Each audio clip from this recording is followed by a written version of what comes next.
Jadi jelasnya cerita ini berubah-ubah. Nah, ini yang kita... Ini mungkin karena skenario sejak awal tidak dipersiapkan, itu ya kan? Jadi itu tidak kalau, fix skenario. Kalau dalam film itu yang paling penting itu scriptwriter. Penulis skenario. Fix dulu dia ya? Fix gitu. Nggak boleh berubah itu. Sutradara menjalankan skenario. Kira-kira begitu. Nah, ini baru kita nggak tahu. aktornya bermain kan? Jangan-jangan sutradaranya banyak gitu ya. Bisa Scriptwriternya juga banyak. Jadi tidak satu ini kan ya.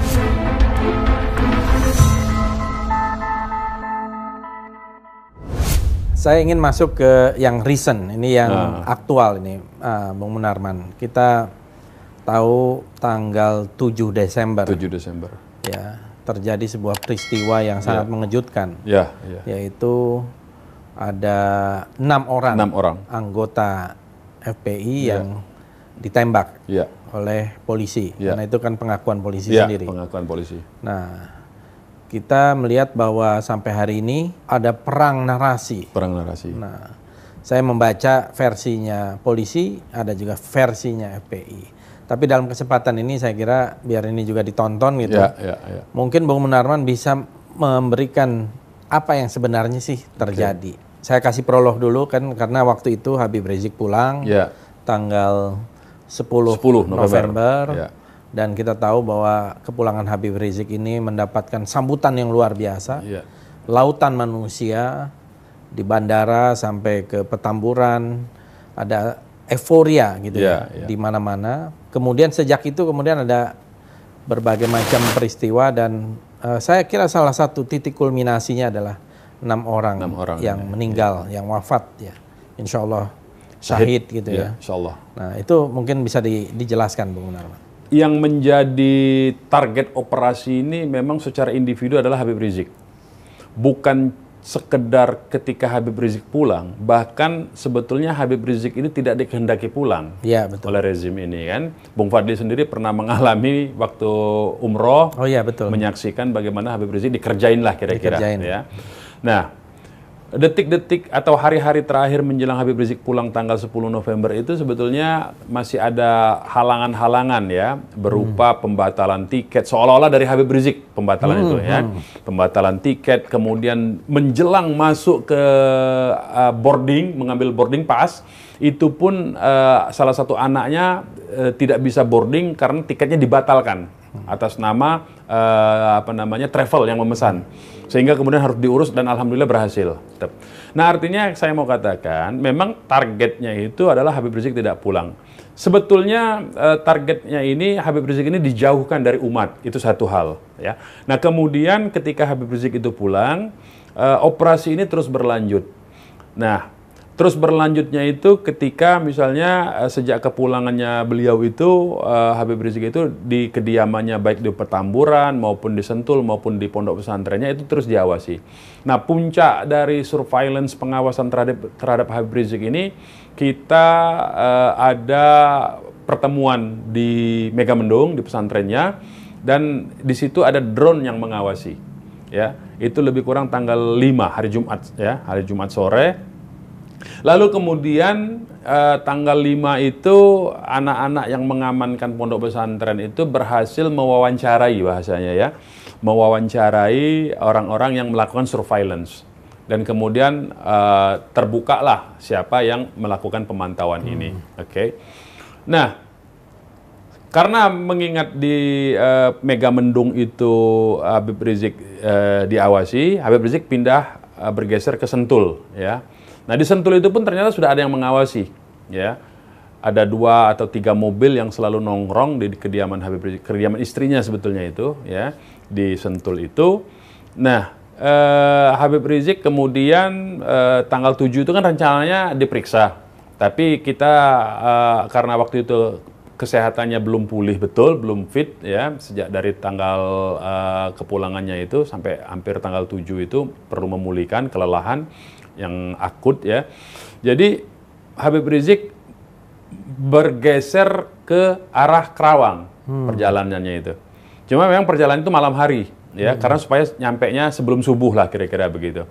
Nah, dalam perjalanan itu dari Sentul ke Kerawang ini, menuju ke Kerawang ini, Habib Rizik menggunakan 4 kendaraan, roda 4 bersama keluarga, dikawal oleh 4 kendaraan laskar juga. Jadi totalnya itu 8 mobil iring-iringan. 1 mobil di depan sekali, 4 mobil keluarga, dan 3 mobil laskar pengawal, yang tadi laskar khusus tadi, laskar yang memang khusus, tugasnya memang mengawal. Perjalanan dari Sentul, Jagorawi, kemudian masuk ke Cikunir, tol Outer Ring Road ya, kemudian lingkar luar itu, kemudian mulai masuk ke tol atas, Japek, itu terjadilah mulai manuver dari yang menguntit ini. Ya. Manuver ya? Manuver ya. Manuver itu bentuknya apa? Manuver itu bentuknya si penguntit memotong kendaraan, rombongan, kan satu rombongan rapi lah. Rapi 8 ya? 8 itu sebelah kiri pakai semua. Pakai lampu itu, dim enggak? Tidak, biasa saja ya. Mereka dari belakang. Karena ini udah malam ya? Udah malam, karena ya lebih kurang kan Habib Rizik itu berangkat pukul 10 atau setengah 11 lah begitu ya. Dari Sentul? Dari Sentul, antara pukul 10 sampai setengah 11. Lebih kurang 21, 22, 20 lah kalau nggak salah. Berangkat, mobil yang penguntitnya, pengintainya, itu melakukan manuver, memotong, kemudian mendekati mobil menantunya. Nah, mobil menantunya ini maaf, Habib Rizik di urutan keberapa? Urutan pertama. Jadi setelah mobil laskar paling depan, mobil Habib Rizik langsung begitu. Nah, mantunya di tengah lah kira-kira. Kalau nggak salah di mobil akhir atau nomor 3 akhir begitu ya. Terakhir kalau nggak salah. Nah, mobil ini memepet ya, membuka jendela, kemudian mengeluarkan 1 jari tangan tengah ke arah mobilnya mantu Habib Rizik. Ya artinya kan memancing lah ya. Itu kan makian itu. Makian sebetulnya. Nah, tapi nggak ada suara.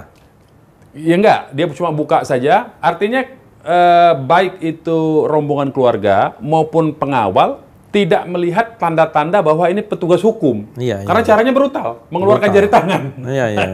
Kalau aparat hukum kan tidak begitu. Dia bawa surat atau dia bawa toa, begitu kan. Kami dari kepolisian harap berhenti. Kan clear tuh, lain kan cerita kan. Ini tidak, malah memepet. Nah, karena dia melakukan memepet kendaraan rombongan keluarga, Laskar tentu saja secara naluri, memang tugasnya pengamanan, mengambil sikap untuk mendahului ini mobil. Jadi ketika mobil si pengintai ini berhasil dipotong, 1 laskar berada di depan mobil pengintai. Sehingga mobilnya berjajar kiri kanan jalan, di 2 jalur itu penuh ya. Nah, 1 mobil laskar di sebelah kanan, mendahului mobil si pengintai, dan memperlambat laju kecepatannya. Dari yang semula 70-80, dikurangi menjadi 50 ya. Nah, dikurangi 50 sehingga si pengintai tidak bisa memotong lagi. Nah, akhirnya 2 mobil laskar pengawal mengambil inisiatif menggunakan 2 jalur secara berbarengan. Memperlambat laju kecepatan kendaraannya sehingga kendaraan Habib Rizik dan rombongan beserta artinya tinggal 4 bersama 2 mobil pengawal kan. Itu berhasil lolos, kemudian keluar pintu tol Kerawang Timur, masuk ke tempat tujuan yang dituju. Nah, mobil ini pelan kan? Setelah pelan, rombongan ini dipastikan bahwa Habib Rizik sudah jauh. 2 kendaraan yang paling belakang tadi itu, yang berjajar kiri kanan, akhirnya juga ikut keluar pintu tol Kerawang Timur. Nah, rupanya di jalan negara nih, masuk ke jalan negara ya, masuk ke jalan dalam arah kota Kerawang Timur, itulah mulai terjadi manuver di antara 5 mobil totalnya itu. 2 mobil laskar, 3 mobil penguntit. Ya. Ini terjadi saling potong-memotong dan saling pepet-memepet. Jadi tidak ada serangan. Yang terjadi itu saling. Ya, laskar dipepet, berusaha meloloskan diri, kemudian memperlambat, kemudian dipotong lagi, begitu gantian. Ya. Sehingga pada satu kesempatan ada beberapa keterangan laskar kita ini, ada melewati 3 kali lampu merah, begitu ya. 3 kali lampu merah. Ini di dalam kota Kerawang? Dalam kota sebetulnya sudah. Di dalam kota. Di lampu menjelang lampu merah. Tentu di sana harusnya ada CCTV ya? Harusnya ada. Ya, harusnya. Kan? Tapi kita tidak tahu apakah CCTV-nya. Tapi kalau di dalam kota mungkin cukup banyak sebetulnya. Cukup banyak sebetulnya CCTV itu yang bisa kita cek sebetulnya peristiwa manuver-manuver saling manuver zigzag itu. Nah, sampailah pada satu titik di lampu merah yang ketiga, itu laskar yang kita menggunakan 2 mobil, 1 mobil Avanza, 1 mobil Chevrolet itu yang jadi korban. Mobil Avanza ini tadinya mobil Avanza ini yang dipepet. Jadi ada rekaman voice note yang kita didengarkan itu. Itu dari mobil Avanza. Dari mobil Avanza yang menyatakan ini orang udah main gila nih, udah main gila nih. Nah, itu sebetulnya dia yang dipepet. Ya. Tetapi kemudian ya pengendara yang mobil Avanza ini berhasil mengambil bahu jalan, meloloskan diri dan menambah kecepatan. Tetapi kemudian laskar yang berada di mobil Chevrolet itu memerintahkan, udah dalam bahasa itu, lu jalan aja terus.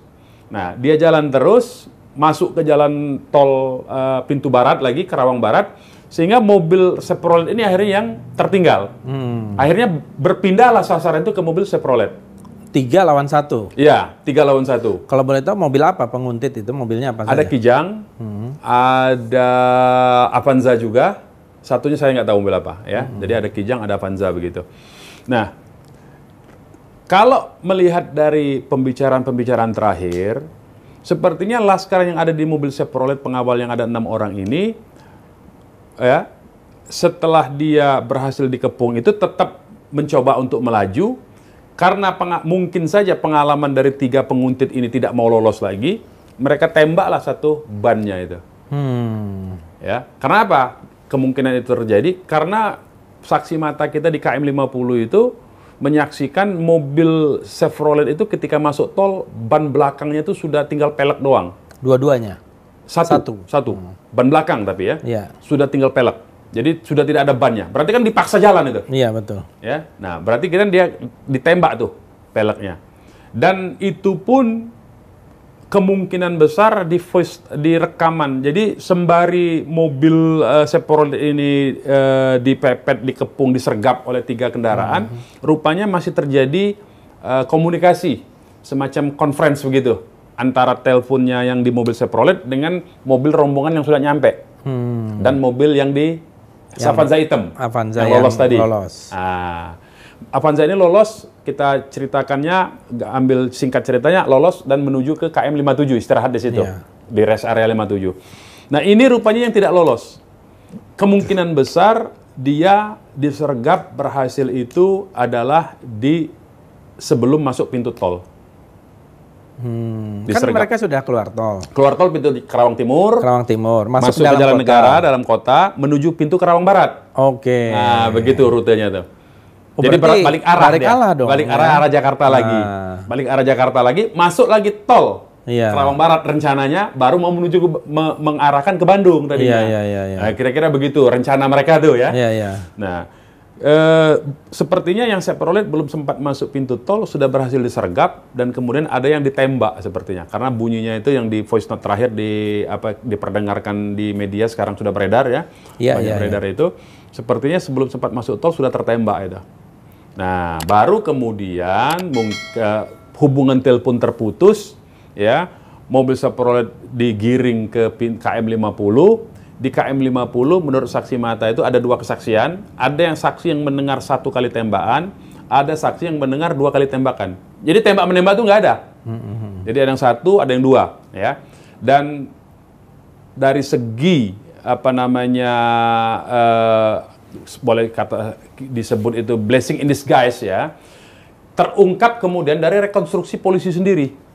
Ya, kenapa saya katakan blessing in disguise? Dalam rekonstruksi itu ternyata betul dugaan kita bahwa mereka diculik, yang di awal kita sebutkan diculik itu pada hari Senin pagi tanggal 7 itu kan kita belum tahu tuh sebelum ada pengumuman ada rilisnya rilis ya, kan bahwa kita sebut hilang. Nah, ya, dan kan? kemungkinan diculik kita dan sebut. tidak diketahui dan siapa. Tidak diketahui siapa. Nah, itu posisi kita begitu gitu. Nah, alhamdulillahnya itu mereka sendiri dari proses rekonstruksi itu ya, membenarkan dugaan kita awal itu bahwa dia diculik. Karena apa? Karena ternyata rekonstruksi itu membuktikan 4 orang masih hidup. Ditarik keluar dari mobil dan dipindahkan ke mobil lain, dibawa pergi. Ya, itu artinya dalam bahasa, kalau bahasa hukum, karena kita tidak mengetahui itu penculikan sebetulnya. Karena dia tidak menunjukkan identitas. Ya? Dan tidak ada surat penangkapan. Tidak ada surat penangkapan segala macam. Ya. Nah, itu yang kita tahu. Nah, sampai kemudian anak-anak ini terputus semua komunikasi, baru kita mendapatkan informasi kejelasan itu hari Senin jam 1 siang lah sekitar begitu, bahwa 6 anak ini sudah ditembak. Tapi kan cerita awalnya versi Kapoldanya yang mengaku itu terjadi tembak-menembak dan itu tewas kan? Betul. Nah ternyata kemudian tidak tembak-menembak dan tidak tewas di tempat. Masih ada 4 yang hidup. Nah 4 hidup ini dibawa kemana? Tapi kemudian tiba-tiba sudah menjadi mayat. Nah itu satu, artinya terbukti ada 4 yang hidup. Yang kedua, dari proses rekonstruksi itu diakui bahwa tembakan itu dari jarak dekat. Dengan pernyataan bahwa mereka dipindahkan ke satu mobil, posisinya 3 di bangku belakang, 1 di bangku tengah. Polisinya hanya 1 di bangku tengah dan hanya sopir. Dari segi prosedur penangkapan pelaku kriminal, nggak tepat itu, sama sekali salah, itu melanggar prosedur. Masa polisinya cuma 2, penjahatnya 4, tidak diborgol. Tidak diborgol, yang berbahaya itu tidak diborgol, malah kemudian tempat duduknya itu memberi ruang, katakanlah, untuk yang mereka ceritakan melawan petugas, merebut senjata. Itu satu. Artinya secara prosedural mereka salah sendiri, ya, tidak menggunakan prosedur tetapnya, tidak pakai borgol. Padahal setahu saya, kalau kepolisian itu menjalankan aktivitas hukum, penegakan hukum, tentu saja yang tim yang diterjunkan adalah tim resmob atau tim reserse lah. Dia tentu membawa borgol, paling tidak borgol plastik, borgol jari tangan kan, paling tidak itu. Tapi ini kan tidak bawa borgol. Tapi kalau dikatakan itu surveillance oleh Intelcam, maka Intelcam tidak begitu gaya, tidak menyentuh dia. Intelcam dari jauh saja, atau dia ngajak bicara langsung, biasanya kan begitu. Betul. Nah jadi ini semua di luar kebiasaan dari unit Intelcam maupun dari unit reserse. Makanya sampai sekarang kita penasaran. Ini dari unit mana yang kerja ini? Kalau dia unit Kamnek, katakanlah, ya, tim tindaknya Kamnek, siapa? Apakah dibenarkan orang yang besoknya dipanggil masih dikuntit begitu? Kan tidak benar itu. Kecuali kalau orang mau ditangkap. Ya kan? Ini baru panggilannya sebagai saksi. Nah, artinya kan tidak ada kepentingan, tidak ada urgensinya untuk digerebek malam itu juga, ditangkap malam itu, karena saksi masih. Nah, jadi kita, masyarakat, publik masih mempertanyakan, ini dari unit mana yang kerja ini? Apa unit Kamnek? Apa unit Intelcam? Atau unit reserse? Kalau unit reserse, unit yang mana? Ya, nah itu pertanyaan-pertanyaan ini. Jadi, nah kembali ke soal tembakan. Sudah diakui dari proses rekonstruksi tembakan itu jarak dekat. Kenapa kita bisa simpulkan tembakan jarak dekat? Karena kan terjadi penembakannya upaya perebutan senjata dalam mobil. Berarti kan dekat. Tapi pertanyaannya, kalau kita bayangkan ada satu pelaku kriminal didampingi 1 polisi di bangku tengah, di depannya bangku sopir, ada 3 di belakang.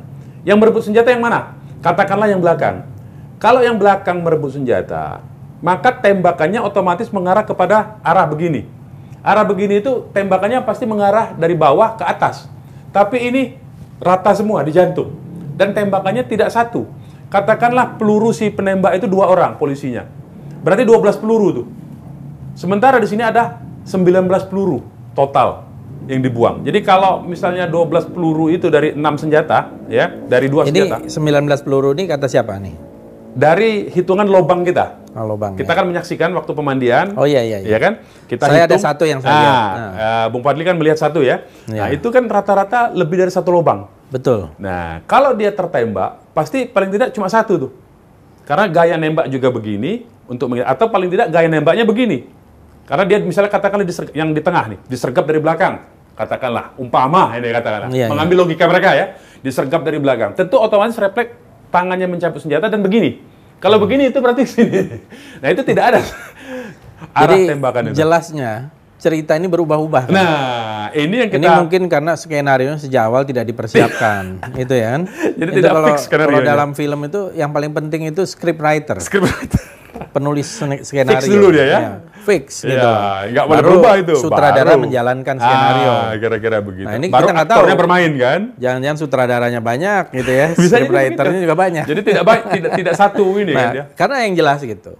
Pada waktu konferensi pers, seingat saya itu ada dipaparkan juga barang bukti. Barang bukti, betul. Yang di netizen sempat ribut gitu. Ya. Ini barang bukti ini kok hampir sama dengan satu di Polres Ngawi. Crime scene di Polres Ngawi. Iya, betul. Ada samurai biru itu, pegangnya biru. Iya, betul. Kemudian ada celuritnya juga. Celurit, ada pistolnya mahal tuh. Pistol mahal. Pistol yang celurit itu masih baru karena masih ada plastiknya. Dan begitu dibuka kalau nggak salah katanya ini Karatan. berkarat. Iya, gitu. betul. Jadi Jadi ini sudah juga disimpan lama di gudang tuh berarti. Ini misteri yang harus perlu harus dibongkar. Dan sedikit demi sedikit kan, ya kita kan mau mencari kebenaran.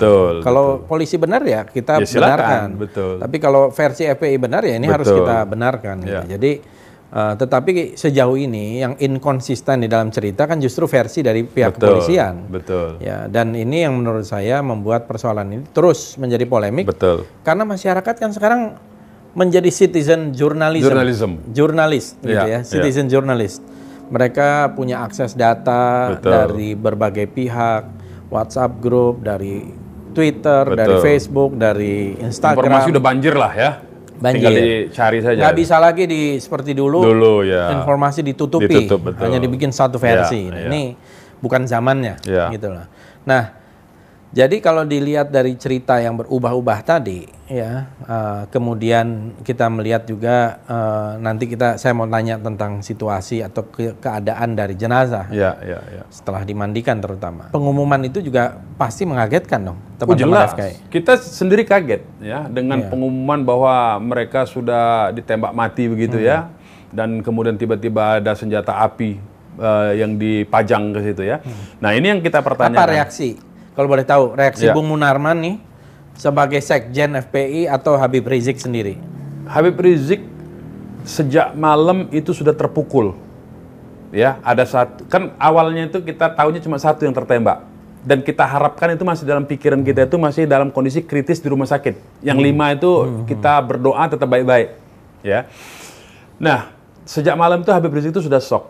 Nah, begitu mendengar pengumuman dari Kapolda, terus terang saja, rombongan Habib Rizik yang masih berada di Kerawang itu semua seluruhnya menangis. Ya, saya sendiri shock sebetulnya ya, karena sampai 6 itu kan, ini bukan main-main berarti kan, 6 itu saya sendiri shock dan bingung juga kita sebetulnya mau apa. Untungnya kita sudah buat rilis di pagi hari, yang kita sebarkannya pas siang hari kan, siang hari itu baru teman-teman mendapatkan. Tapi persiapan kita itu sebetulnya hanya sampai di situ. Begitu mendengar pengumuman itu kita shock dan kaget terus terang. Ya, makanya upaya kita pertama itu tidak pernah menyangka bahwa ini pelakunya adalah polisi. Kita tidak pernah nyangka. Ya, dalam pikiran kita itu masih sampai dengan sebelum pengumuman itu ini ada satu siluman atau preman lah. Preman. Begitu. Ya, yang melakukan ini. Atau mercenaries ya. Atau bayaran gitu. Iya, bayaran begitu. Sebagaimana yang terjadi pada saudara Hermansyah. Saudara Hermansyah kan preman tuh, ini yang diadili. Itu tengah malam juga. Nah, kita tidak tahu sehingga konsentrasi pertama kita adalah berusaha jenazah itu segera dipulangkan ke keluarga. Kan keluarga ramai tuh datang ke FPI satu-satu kan, mulai berkumpul, mulai dari sejak pengumuman pukul 1 itu kan. Nah, kita konsentrasi ya, kemudian kita mencari informasi dari rombongan Habib Rizik yang masih di perjalanan, kronologinya ya, kronologi singkat dulu. Itu yang kemudian kita sampaikan secara lisan. Yang tadinya kita cuma sampaikan secara tertulis tanpa bertemu wartawan, kemudian kita buat konferensi pers, itu yang kita umumkan, yang kita nyatakan di hari pertama, jam pertamanya itu adalah bahwa ini adalah extrajudicial killing. Iya. Karena kita meyakinin dia masih hidup. Iya. Diculik kan. Jadi extrajudicial killing. Jadi dia dieksekusi di satu tempat yang lain. Dan itu terbukti bukan di situ kan, dieksekusinya itu. Nah, itu yang karena kita sama sekali tidak menyangka itu. Lalu kemudian kita konsentrasi hanya pertama itu mengembalikan jenazah. Nah, dalam proses inilah kita lihat ternyata sampai hari ini masih banyak lobang-lobang yang perlu kita ungkap sebetulnya. Lobang-lobang informasi yang tertutup puzzle ini. Seperti puzzle yang harus Betul. Mobil Chevrolet itu akhirnya ke KM 50 dan mereka dikeluarkan dari mobil itu. Jadi ketika dibawa ke mobil satu lagi masih hidup. Masih hidup 4 itu. Masih segar. Artinya tidak ada luka tembak. Tapi tidak ada komunikasi ya? Tidak ada. Berarti handphonenya sudah dirampas? Sudah dirampas, tentu saja. Karena kan begini, menurut saksi mata kita, setelah mereka di KM 50 pun yang sudah arah keluar. Jadi setelah melewati warung-warung sederhana itu kan ada warung, pintu masuk, di ujungnya sudah mau keluar lagi itu. Menurut keterangan saksi-saksi kita, itu 2 orang sudah tertembak. Jadi yang dikeluarkan itu hanya 4. Nah, yang 4 ini masih segar, disuruh telungkup, dan mereka itu sempat hampir lebih kurang 30 menit dalam keadaan tertelungkup tangan di belakang kepala, itu 30 menitan. Kemudian datang ambulan dan satu mobil sepertinya pimpinannya, ya, yang sudah ditulis oleh Tempo, koran Tempo, mobil Land Cruiser hitam, ya. Itu ada datang. nomornya nggak tuh ya? Nggak ada di Tempo, nggak ada. Tidak ada yang memperhatikan juga. Kemudian itu diangkut ke satu, dipindahkan ke mobil lain. Yang dua, yang dalam keadaan sekarat ini, ya, dibawa pakai ambulan. Tetapi masih ada nyawanya. Dan tembakannya itu, yang satu kalau nggak salah yang ditembak di mata itu, yang satunya yang tertembak di pinggang. Oh, yang di mata itu yang pertama, Andi Oktiawan. Yang pertama kita lihat, yang tembus ya. Yang tembus ke belakang kepala, ya. Nah, itu mungkin ditembak dari depan. Itu kan ada bunyi tembakan yang di KM50 itu bisa jadi ditembak dari depan begitu tuh. Nah, itu yang kelihatannya pelurunya tembus ya. Tembus. Ya, bukan yang kan dua jenis peluru itu. Tembus dan sudut tembakannya itu agak ke bawah. Jadi yang menembaknya dari agak atas sebetulnya. Iya. Sementara kalau dia tembak menembak itu sejajar biasanya. Nah, itu satu. Itu kan disinilah diperlukan nanti apa yang disebut uji balistik. Uji balistik begitu ya mengenai saya ingat tembakan. dulu waktu Trisakti. Ya. Dan sempat dibuat pansus kan. Betul. Di DPR termasuk penyelidikan. Ya. Di dalam kasus itu cukup lama. Betul. Salah satunya adalah uji balistik. Betul. Karena kalau sudah ada uji balistik akan ketahuan. Betul sekali. Peluru itu peluru yang megang senjatanya siapa. Siapa, benar sekali. Karena akan kelihatan pola ulirnya. Jadi saya kira memang harus ada tim gabungan pencari fakta kan, supaya nanti investigasi ini mudah. Terutama mencari senjata-senjata yang dipakai untuk melakukan eksekusi. Gitu. Nah, silakan terusan tadi. Nah, jadi saya kira soal tembakan jarak dekat ini ya, kenapa kita pastikan tembakan jarak dekat? Satu, dari rekonstruksi tadi sudah diakui sendiri dalam mobil, berarti dekat. Tetapi yang kita agak pertanyakan, kalau terjadi perebutan, tidak mungkin sudut tembakannya dan titik tembakannya itu sama semua, yaitu jantung semua, seragam. Di posisi jantung yang itu adalah titik mematikan. Orang pasti tembak jantung pasti mematikan, dan satu yang di mata. Ya. Nah, itu satu. Saya lihat yang di mata itu saya lihat. Ya. Yang kedua, semua tembakannya itu tembus. Kalau jarak jauh kan pasti di dalam badan kita pelurunya. Ini tembus semua. Itu artinya kalau dia di dalam kendaraan tembak menembaknya itu di dalam kendaraan petugas, perebutan senjatanya ditembak di dalam mobil petugas, berarti proyektil pelurunya ada di dalam mobil yang membawa 4 orang ini dong. Kan tinggal dicari sebetulnya. Karena itu tembus semua. Dan kita lihat apakah jok mobil yang membawa ini ada bekas-bekas pelurunya. Nah, itu kan tinggal dicek saja sebetulnya. Itulah fungsi forensik dan balistik itu kan, uji balistik itu. Nah, kemudian lagi menurut saya ada yang perlu dicatat penting ini kepada proses penyidikannya sekarang. Nah, sekarang kan penyidikannya ini diambil alih oleh Bareskrim. Nah, sementara tersangkanya siapa tidak tahu. Karena kalau yang 6 tersangka udah selesai itu. Iya dong. Nggak bisa lagi kan dijadikan tersangka karena orang udah syahid. Nah, yang kita pertanyakan justru penyidikannya ini membuat mereka ini sebagai pelaku. Kan aneh sebetulnya itu. Iya. Padahal penghentian penyidikan demi hukum itu salah satunya adalah karena tersangkanya meninggal. Iya. Nah, jadi ini makin banyak kejanggalan. Karena itu sebetulnya kita sangat membutuhkan. Terutama ini menurut saya ini sudut-sudut tembakan itu bisa mengungkap lah antara tembak menembak dengan ditembak mati gitu. Sudut tembakan tuh. Mudah sekali. Apalagi teknologi sekarang. Sekarang. Nah, dari mata awam saja, ilmu dasar dari forensik ya, kalau ada bekas hitam di lubang tembakan, sekitar lubang tembakan, maka itu berarti kan ada mesiu yang melekat di tubuh korban. Dari situ saja sudah ketahuan tuh jarak tembaknya seperti apa. Nah, saya kira ini yang perlu diungkap, dan karena itu saya kira memang secara mekanisme yang tersedia ya, itu mesti kita dorong kepada penyelidikan dugaan pelanggaran HAM, bukan peristiwa pidana terhadap polisinya. Ini kebalik nih sekarang pemeriksaannya nih. Ini yang menurut saya yang perlu kita dorong. dugaan penyelidikan pelanggaran HAM berat, ya, di mana ada desain, ya, ada struktur, ada organisasi, ya, yang melakukan pemantauan dan berakibat berpuncak kepada titik kulminasinya tadi ke 6 orang ini, saya kira. Itu perlu dirangkai menjadi satu kesatuan, saya kira itu. Saya sependapat ya bahwa kalau yang terjadi ini benar seperti apa yang diceritakan oleh Bung Munarman, ya, apalagi kemudian dari versi polisi ini berubah-ubah ceritanya, kita bisa melihat ini sebenarnya merupakan sebuah pelanggaran HAM. Betul. Dan bahkan bisa dikategorikan pelanggaran HAM berat. Berat, betul. Karena melakukan sebuah pembunuhan, extrajudicial killing di luar keputusan pengadilan. Betul. Dan menurut saya ini sangat serius. Sangat serius. Dulu saja 4 mahasiswa Trisakti bisa menimbulkan kegaduhan yang luar biasa. Dan baru-baru ini kalau tidak salah bulan September ada pendeta Yeremia di Intan Jaya, yang ditembak oleh seorang pelaku oknum gitu ya. Kemudian Presiden setuju dan membentuklah yang namanya tim gabungan pencari fakta. Betul. Sementara ini sudah banyak desakan, saya termasuk yang di awal-awal ikut mendesakan. Betul.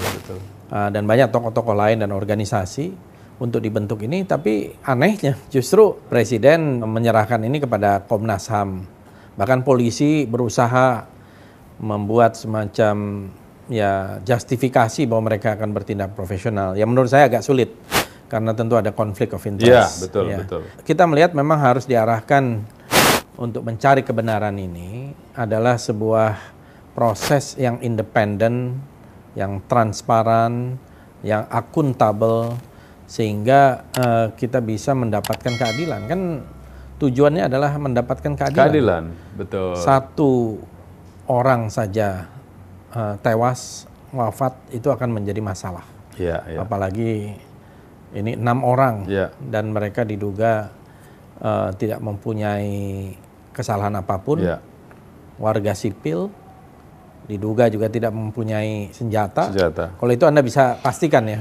Sebetulnya ini soal senjata yang terlupa ya, saya mau sampaikan. Soal senjata ini sebetulnya perkaranya gampang. Itu kan jelas dipamerkan tuh senjata. Iya. Nah, registernya siapa? Registernya saja sebetulnya. Dan peluru yang dipamerkan juga sebagai barang bukti itu kan sudah ada yang sudah hilang proyektilnya. Ya itu saja diambil sebagai barang bukti untuk diperiksa registernya. Karena setiap peluru itu kan tercatat.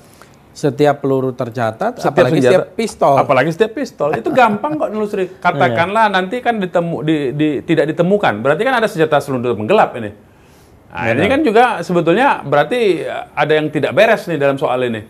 Ya artinya senjata yang sudah diumumkan itu harus kita pastikan bahwa itulah senjata yang dituduhkan. Karena ini kan konferensi pers resmi dihadiri oleh Kapolda dan entah kenapa juga dihadiri oleh Pangdam Jaya yang tidak ada sangkut yang ada urusannya sama sekali. Iya, bukan tupoksinya itu. Bukan tupoksinya, menurut saya itu sebuah pelanggaran ya. Itu yang harus diusut menurut saya adalah dari barang bukti yang sudah dihadirkan di depan publik. Disaksikan oleh ratusan juta mata. Betul. Dari situ saja. Kita menuntut bahwa ini harus dicari register senjatanya. Karena baik yang pemegang itu adalah aparat kepolisian maupun non kepolisian, itu kan pasti dicatatkan kalau orang memiliki senjata itu. Kan mereka bilang ini ada pemasoknya. Ya kan tinggal ditelusuri. Punya siapa ini? Senjata yang 2 ini. Senjata ini kan barang yang sangat spesial. Ketat sekali pengawasannya. Betul. Artinya orang mau memiliki senjata itu nggak sembarangan. Nyelundup juga susah lah kalau nyelundup senjata susah. Repot betul itu. Karena akan dikena scanning segala macam, itu agak susah nyelundup senjata itu. Anda bisa memastikan ya, artinya Laskar itu tidak pernah bersenjata. Karena kita secara organisasi, kebijakan di kita itu, yang itu kita tuliskan di kartu anggota, semua FPI itu, ya, dilarang membawa senjata tajam, senjata api, apalagi bahan peledak. Itu kita larang. Itu kebijakan organisasi artinya kan. Begitu. Jadi nggak ada lah itu. Nggak ada, insya Allah tidak ada. Dan kita tahulah anak-anak ini, kalau misalnya nanti bertemu dengan rekan-rekannya yang ada, itu bisa kita lihat kok tipikal apakah biasa pegang senjata atau tidak. Bawa keris pun enggak ya? Bawa keris pun enggak. Ya kira lebih kurang begitulah. Padahal ini kan pusaka, boleh. Bawa keris kan itu budaya. Budaya. Gitu.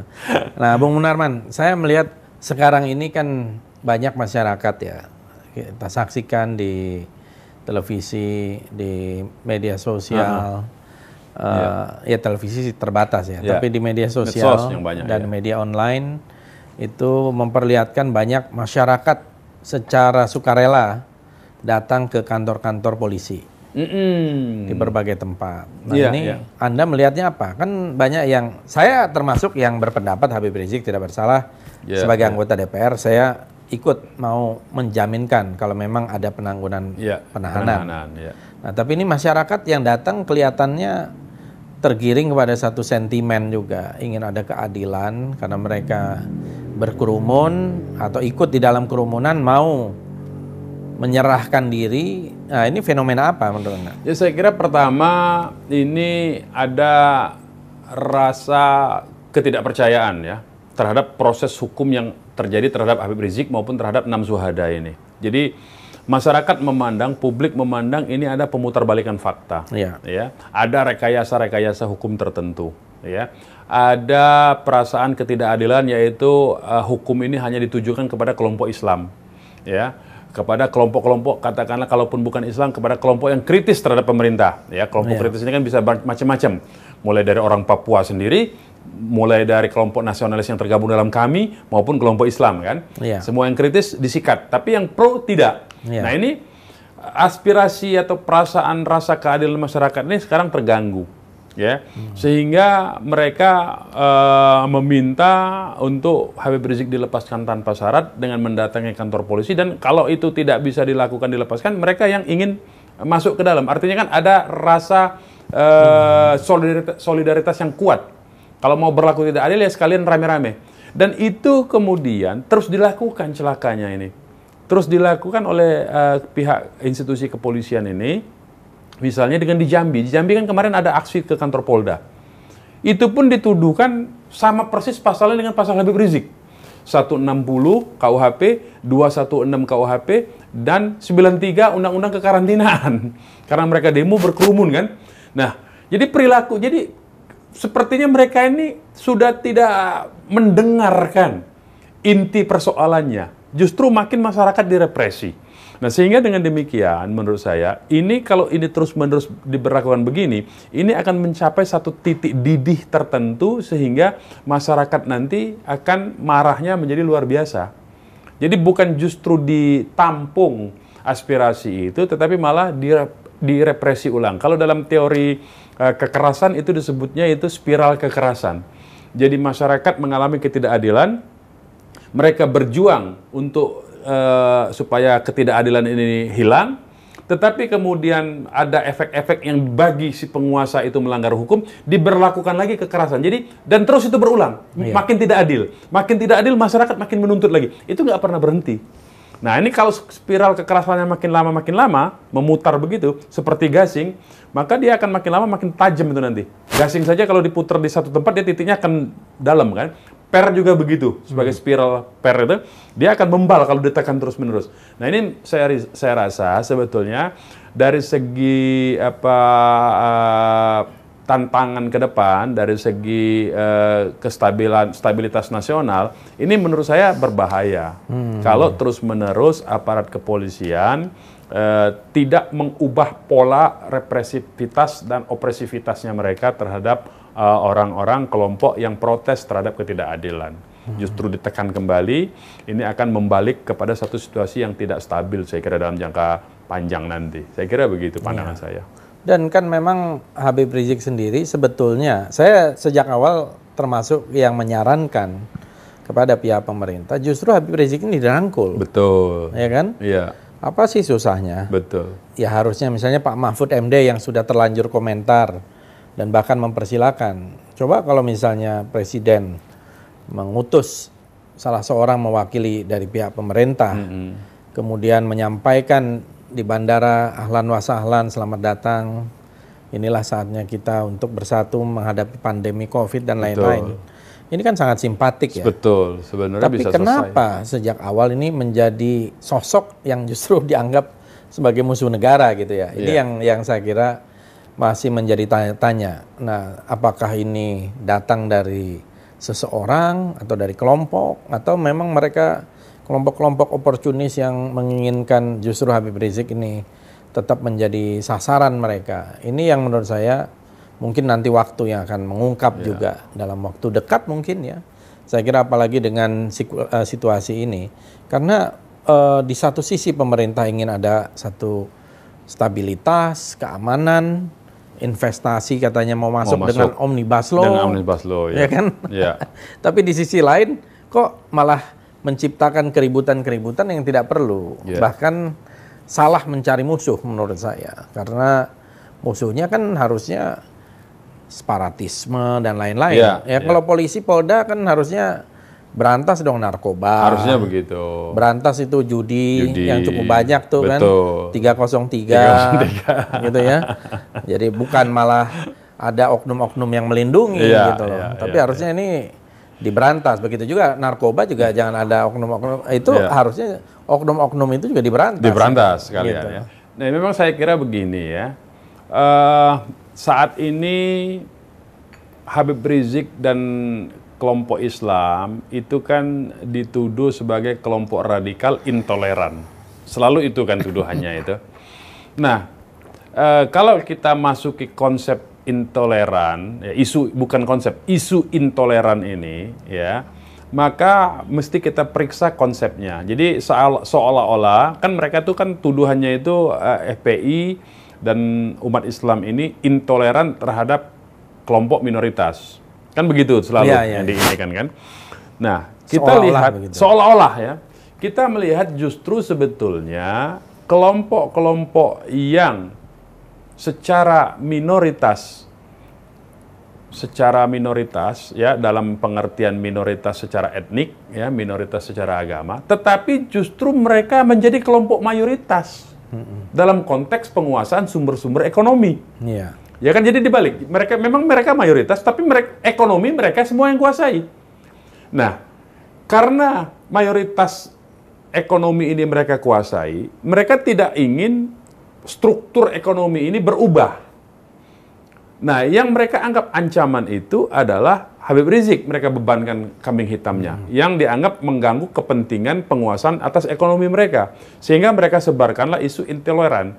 Padahal yang intoleran itu adalah kelompok mayoritas penguasa ekonomi mayoritas ini tidak atau intoleran terhadap kelompok mayoritas yang jumlahnya banyak, dia tidak mau berbagi sebetulnya. Nah, ini dibalik-balik posisi seperti ini. Nah, karena mereka mempertahankan status quo seperti ini, struktur ekonomi seperti ini, maka mereka satu memerlukan kambing hitam, memerlukan public enemy, dan itu dibangun dengan narasi-narasi jahat mereka. Nah, celakanya ada sebagian dari oknum-oknum penguasa ini yang ikut bermain di situ. Karena apa? Oknum penguasanya dibiayai oleh si penguasa ekonomi ini. Nah, inilah yang disebut dengan lingkaran antara oligarki ekonomi dan oligarki kekuasaan itu kan. Nah, menurut saya sebenarnya itu yang terjadi. Jadi lebih kepada kepentingan untuk mempertahankan struktur ekonomi yang ada daripada isu yang sesungguhnya yang mereka lontarkan mengganggu stabilitas itu sebetulnya. Lebih pada itu. Karena memang yang menguasai resources ini kan hanya segelintir orang. Kecil sekali. Bahkan beberapa keluarga. Nggak nyampe 20 orang. Di Indonesia ini. Beberapa keluarga. Beberapa keluarga.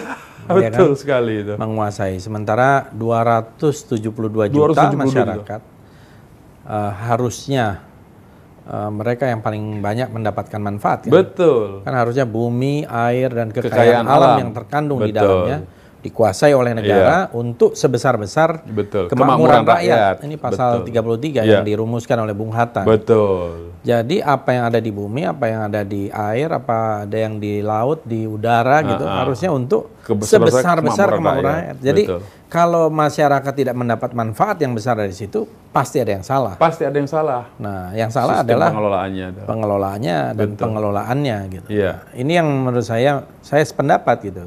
Jadi di balik itu ada semacam mereka mencari momok yang harus ditakuti. Padahal ada perasaan dari banyak umat Islam juga, meskipun mayoritas secara jumlah, tapi sangat minoritas dari sisi kekuasaan. Gitu ya. Dari sisi ekonomi. Dari sisi ekonomi dan juga dari sisi yang lain-lain. Karena resources tadi tidak berada di tangan masyarakat. Umat Islam. Gitu. Nah, sekarang Bung Munarman melihat situasi yang ada ya, apa tuntutan-tuntutan dalam jangka pendek maupun harapan ke depannya? Kan tadi ada satu, bebaskan Habib Rizik tanpa syarat. Tanpa syarat. Yang kedua, sebetulnya prioritas Habib Rizik ini amanat Habib Rizik dari dalam tahanan ya. Saya mengantar Habib Rizik sampai menit terakhir Habib Rizik itu di dalam tahanan ya, lebih kurang pukul 1 malam itu. Beliau berpesan bahwa usut tuntas bongkar yang 6 syuhada ini. Ini harus sampai ke akar-akarnya. Siapa yang mendalangi ini? Nah, beliau minta ini supaya digunakan mekanisme hukum yang ada. Nah, saya lihat mekanisme hukum yang ada setelah saya lihat bolak-balik undang-undang yang ada. Karena ini pelanggaran HAM berat, memang leading sektornya adalah Komnas HAM. Nah, di Undang-Undang 39 tahun 99 tentang hak asasi manusia maupun di Undang-Undang nomor 26 tahun 2000 tentang pengadilan HAM itu membuka peluang bagi Komnas HAM untuk melibatkan partisipasi masyarakat sehingga unsur-unsur yang independen dan berintegritas itu bisa masuk. Nah, itu disebutnya tim penyelidik ad hoc namanya, komisioner ad hoc. Jadi Komnas bisa membuat keputusan tentang itu. Karena apa? Karena kenapa saya tahu itu? Saya pernah menjadi komisioner ad hoc dalam penyelidikan Trisakti Semanggi 1, Semanggi 2 pelanggaran HAM itu. Nah, Komnas leading sektornya tinggal membuka diri sebetulnya agar penyelidikannya menjadi kredibel, merekrut komponen-komponen masyarakat sipil. Seperti misalnya yang pernah berpengalaman membongkar ini adalah misalnya Pak Busroh Mukodas, ya kan, dalam kasus Siono, ya. Kemudian bisa saja dilibatkan elemen-elemen lain, ya, dari berbagai macam kelompok masyarakat, kan, untuk mengawal supaya ini jadi kredibel, saya kira. Nah, itu yang kita harapkan sekarang dalam soal 6 syuhada ini. Ya. Jadi itu prioritas. Prioritas ya, kita akan lakukan itu, dan kita juga sedang membangun komunikasi baik itu dengan Dewan HAM PBB, dengan Komisi Tinggi HAM PBB, dengan komite-komitenya di bawah Komisi HAM PBB ini. Ada Komisi Tinggi itu kan ada komite penghilangan paksa, ada komite penyiksaan, kan. Kita bisa laporkan itu ke situ, dan kita juga berkomunikasi, mencoba untuk membuka komunikasi dengan ICC. International Criminal Court, ya. Jadi kita akan buka pintu itu, kita akan komunikasikan dengan Office of the Prosecutor-nya di ICC itu. Mudah-mudahan informasi yang kita sampaikan ini diterima sebagai sebuah informasi adanya pelanggaran HAM berat. Jadi ini kita akan internasionalisasi lah, kira-kira. Nah, itu yang pertama. Yang kedua, tentu saja kita menuntut Habib Rizik ini dibebaskan tanpa syarat karena penggunaan pasal 160 itu sangat tidak tepat. Sangat tidak tepat. Sangat tidak tepat. Oke, 98. Tapi itu silakan, pasal 93 Undang-Undang Kekarantinaan. Oke, silakan gunakan itu. Tapi itu pembuktiannya kan di pengadilan, bukan polisi. Polisi kan hanya memproses. Nanti pembuktian. Tapi 160-nya sangat tidak tepat. Nah, kita lihat pasal 160 ini hanya semata-mata untuk alasan penahanan saja. Jadi itu yang kita kritik. Jadi penggunaan instrumen hukum sebagai alat membungkam lawan politik itu yang kita kecam, ya. Soal kerumunannya, soal apa pasal 93-nya, itu kita siap untuk berargumentasi di pengadilan. Itu yang kedua. Nah, yang ketiga tentu saja dalam jangka panjang kita ingin, ya, supaya keadilan sosial, keadilan hukum itu ditegakkan. Karena apa? Karena ketidakadilan itulah sumber berbagai macam penyakit di bangsa ini sebetulnya. Ketidakadilan itulah yang menjadi sumber banyaknya orang protes. Sumber ketidakadilan itulah yang menjadi penyebab orang tidak percaya kepada penguasa, pada proses penegakan hukum. Nah, sehingga kalau ini terus berlanjut tanpa ada aksi nyata, ya, untuk merubah struktur ekonomi yang tidak adil tadi itu, maka ini selamanya akan terus-menerus terjadi situasi yang sama-sama tidak menguntungkan bagi kita semua sebagai sebuah bangsa, saya kira. Nah, justru sebetulnya yang kita lihat sekarang ini, negara kita ini bertahun-tahun dijadikan satu proses produksi bagi bangsa lain sebagai penyuplai bahan baku dan penyedia tenaga kerja, serta melempar produknya saja. Jadi kita itu tidak mendapatkan manfaat ekonomi sama sekali sebetulnya. Lihat saja misalnya dengan proyek-proyek turnkey project itu. Kita hanya terima barang, tenaga kerjanya sampai ke tingkat yang paling kasar sekalipun buruhnya dibawa dari luar, didatangkan. Nah ini kan China tidak ada sama sekali. Nah ini yang mesti kita rombak, ya. Sebetulnya hal ini biasa terjadi. Misalnya di Malaysia itu kan disebut dengan affirmative action, ya. Affirmative action itu tentu saja ada proteksi. Amerika sekalipun bahkan melakukan. Jadi sangat bodoh menurut saya ada pemimpin yang berpikir membuka seluas-luasnya seluruh negaranya untuk kepentingan bisnis dari luar dari manapun juga. Nah, begitu juga dalam menata struktur sosial ekonomi di dalam negerinya. Nah, saya kira pemimpin-pemimpin yang punya visi begini kan tidak banyak. Karena pemimpin-pemimpin yang ada ini kan hanya jangka pendek. Dia berpikirnya hanya 5 tahun pada kekuasaan dia. Dia tidak memberikan dalam konteks jangka panjang bagaimana membangun bangsa dan negara ini. Nah, saya kira itu yang mesti kita tata bersama dalam konteks jangka panjang. Saya kira begitu.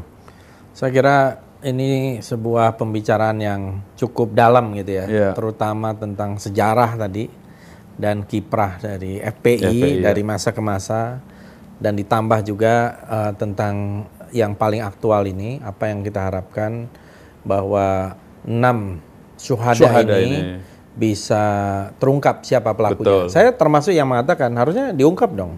Siapa tim dan pelaku eksekutornya harus diungkap pada publik, nama-namanya siapa, orangnya siapa, siapa yang memerintah. Kalau kita masih mau mengaku sebagai negara demokrasi, negara hukum yang demokrasi, hukum yang demokrasi. Kan ada pepatah kalau hukum apa? Walau langit akan runtuh, ruat justisia, ruat kolum. Walaupun langit runtuh, hukum harus ditegakkan.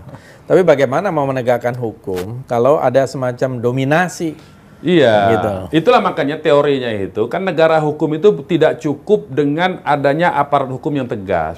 Jadi negara hukum itu konsepnya bukan cuma negara itu diatur dengan hukum, tetapi atau ada aparat, tapi negara hukum itu adanya penghargaan terhadap hak asasi manusia, adanya pembatasan kekuasaan, itu jangan lupa itu.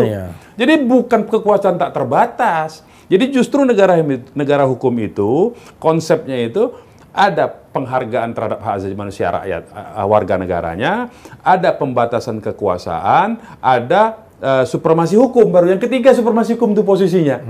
Nah ini tidak dijalankan konsep ini. Yang ada itu hanya seolah-olah supremasi hukum. Padahal hukum itu harus berkeadilan. Ya berkeadilannya itu bagaimana? Ya proporsional artinya. Kalau jumlah yang mayoritas ini jumlahnya 85%, maka sewajarnya dia mendapatkan sumber-sumber ekonomi untuk dikelola 85% juga harusnya. Jadi berimbang saja, bukan kita menuntut proporsional proporsionalitas menurut saya. Azas proporsionalitas. Begitu juga dalam soal jabatan-jabatan politik, jabatan-jabatan publik, mestinya proporsionalitas begitu, berdasarkan itu saja. Itu kan fair namanya itu. Tidak semata-mata mengandalkan dia nggak mampu. Ya kemampuan kan dia bisa ditempatkan di tempat lain yang tidak mampu itu.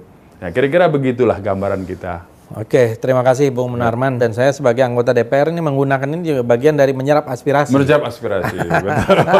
Betul harus. Jadi ini juga sebuah tugas yang inherent menyerap aspirasi supaya kita sampaikan nanti. Jadi memang rumah aspirasinya dimodernkan. Kalau yang lama itu bikin sewa gedung, rakyat suruh datang. Sekarang ini rumah aspirasinya di YouTube. Betul itu. Karena kan banyak komen tuh kan. Dari situ bisa kita lihat dan bahkan kita bisa merekam. Transparan ini. Demokrasi era digital. Betul. Gitu. Dan ada rekodnya itu ya. Ada rekod. Jejak apa namanya? Jejak digital ya. Jejak digital. Betul. Sehingga pembicaraan kita ini juga transparan, tidak ada yang kita sembunyikan. Dan ini bagian dari pengawasan. Kalaupun ada yang ngintip silakan saja, ini memang mau dibuka kan. Kalau tadi ada kresek-kresek, saya lihat mungkin Bung Munarman ini diikuti juga sama intel-intel gitu kemana-mana. Ya saya kira wajar. Wajar saja. Mudah-mudahan tugas dia lah itu. Tugas dia. Mudah-mudahan nanti dia justru malah melindungi. Mudah-mudahan. Terima kasih. Sama-sama. Pemirsa, saya kira ini pembicaraan yang sangat penting dan aktual, dan ini tokohnya ada di sini yang saya kenal orangnya punya integritas, sudah lama sekali bahkan berkecimpung di dunia kepengacaraan, law firm. Dan saya melihat Bung Munarman ini bahkan mendedikasikan waktu dan tenaganya untuk membela kepentingan rakyat, kepentingan umat gitu ya. melalui Front Pembela Islam. Mudah-mudahan semuanya bisa berjalan lancar. Mudah-mudahan. Dan kita juga sebetulnya mau sampaikan terima kasih. Jadi bukan cuma saya yang berjuang untuk umat. Bung Fadli dan Pak Romo Syafi'i itu menurut saya cukup luar biasa, di mana hampir semua anggota parlemen bungkam, tetapi Bung Fadli dan Pak Romo Syafi'i itu hadir di rumah sakit untuk memastikan jenazah itu keluar dari situ. Saya kira itu aspek kemanusiaannya luar biasa. Saya betul-betul terharu sebetulnya dengan itu, jadi bukan dibuat-buat ya. Dan Bung Fadli sempat mengantar sampai ke Petamburan, kemudian Pak Romo Syafi'i itu sampai jenazah terakhir ada di sana. Baru Pak keluar, baru beliau meninggalkan tempat. Kita bagi tugas waktu itu. Saya kira itu luar biasa ya dari aspek kemanusiaan, dan kita terima kasih banyak. Kita hanya menjalankan tugas. Ya. Tapi itu ya orang menjalankan tugasnya, tapi tidak sampai ke situ sebetulnya. Dan saya kira ini panggilan kemanusiaan. Betul, itu aspek kemanusiaan yang kita hormatilah, kira-kira begitu. Ada nilai-nilai kemanusiaan di situ, saya kira. Kita berharap sebetulnya semua penyelenggara negara itu memiliki rasa kemanusiaan yang tinggi seperti itu sebetulnya.